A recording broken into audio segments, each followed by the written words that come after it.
बहुत बड़ी art gallery ने कॉन्टेस्ट डिक्लेयर किया। उसमें उन्होंने अनाउंस किया कि जो भी पेंटर पीस को डिपिक्ट करने वाली वर्ल्ड की सबसे अच्छी पेंटिंग बनाएगा उसको $10 मिलियन का इनाम मिलेगा। यह बात पूरी दुनिया में फैल गई और पूरी दुनिया से हजारों पेंटर्स ने अपनी अपनी पेंटिंग भेजी उस कॉन्टेस्ट में पार्टिसिपेट करने के लिए। उन हजारों पेंटिंग्स में से जो इस कॉन्टेस्ट के जजेस थे उन्होंने फाइनली 100 पेंटिंग्स को शॉर्टलिस्ट किया और उन 100 पेंटिंग्स की एक एग्जीबिशन लगाई। उस एग्जीबिशन में इन सारे पेंटर्स को तो इनवाइट किया ही किया, साथ ही साथ मीडिया वाले भी बैठे हुए थे और मीडिया वालों के साथ हजारों लोगों की भीड़ भी जमा थी। क्योंकि प्राइज अमाउंट इतना बड़ा था तो सबका इंटरेस्ट था ये जानने में कि कौन जीतेगा, कि वो पेंटिंग कैसी होगी और कौन वो पेंटर होगा जिसको इतना बड़ा अमाउंट मिलेगा। फाइनली वो दिन आ ही गया।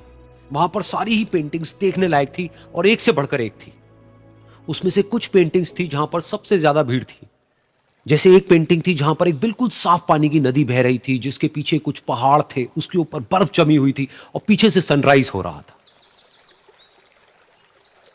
एक और पेंटिंग थी जहां पर पेंटर ने पीस को डिपिक्ट किया था फुल मून नाइट के थ्रू, यानी कि एक बिल्कुल पीसफुल लेक थी जिसका पानी बिल्कुल स्टिल था, इतना स्टिल कि उसके अंदर आप रिफ्लेक्शन देख सकते थे आसपास में जो भी कुछ था उसका, बिल्कुल एक मिरर की तरह। और बिल्कुल डार्क आसमान में कुछ तारे चमक रहे थे और एक चांद चमक रहा था।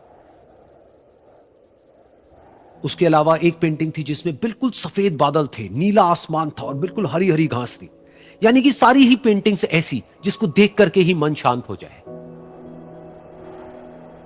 तो कॉन्टेस्ट बहुत ही टफ था क्योंकि सारी पेंटिंग्स एक से बढ़कर एक थी। तो जजेस के लिए शॉर्टलिस्ट करना कि कौन सी पेंटिंग बेस्ट है, that was very very difficult. लेकिन वो मोमेंट आ ही गया जब जजेस ने अपना माइंड मेकअप कर लिया और एक पेंटिंग को इन सारी पेंटिंग्स में से सिलेक्ट कर लिया और उस पेंटिंग को एक बड़े से कर्टेन के पीछे रख दिया। सामने वो सारे पेंटर्स बैठे हुए थे, मीडिया वाले थे और हजारों लोगों की भीड़ थी। सबकी क्यूरियोसिटी बढ़ती चली जा रही थी क्योंकि अमाउंट बहुत बड़ा था। लेकिन जैसे ही वो पर्दा हटा और सामने से सबने उस पेंटिंग को देखा तो सब हैरान रह गए। सब एक दूसरे की शक्ल देखने लगे। किसी को कुछ समझ नहीं आ रहा था कि एक्चुअल में हो क्या रहा है, क्योंकि वो पेंटिंग जो वहां पर दिख रही थी वो दूर दूर तक शांति को डिपिक्ट नहीं कर रही थी। तो सबको लगा कि शायद उस आर्ट गैलरी से कोई गलती हुई है या जजेस से कोई गलती हुई है और किसी गलत पेंटिंग को वहां पे रख दिया है। तो कुछ पेंटर्स एक साथ गए, जाकर के उस आर्ट गैलरी के ओनर से मिले और जाकर के उससे पूछा कि क्या ये कोई गलती है, गलती से कहीं कोई गलत पेंटिंग तो आपने वहां पे नहीं रख दी है। तो आर्ट गैलरी वाला थोड़ा सा मुस्कुराया और बोला नहीं, ये पेंटिंग बिल्कुल ठीक है। जजेस ने इसी पेंटिंग को सिलेक्ट किया है और यही पेंटिंग आज की विनर है। सारे पेंटर्स ये जवाब सुन करके गुस्से से भर गए और सबने मिल करके रिवोल्ट कर दिया। और ये देख करके सारे मीडिया वाले अपनी अपनी जगह से खड़े हुए और भागते हुए गए उस आर्ट गैलरी के ओनर के पास में और अपने अपने माइक्स उनके मुंह के आगे कर दिए।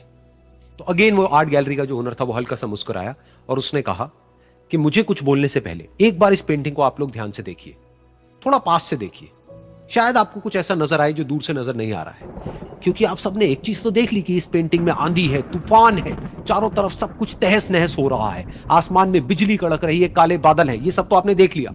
लेकिन एक चीज नहीं देखी कि इस पेंटिंग में एक घर भी है। उस घर में एक छोटी सी खिड़की है जहां पर एक आदमी खड़ा हुआ है। ध्यान से जाकर के देखिए, वो जो आदमी खड़ा हुआ है और बाहर देख रहा है उस घर से, उसके चेहरे पर कोई डर नहीं है बल्कि एक हल्की सी मुस्कान है, एक ठहराव है, एक सुकून है। और यही है शांति का असली मतलब।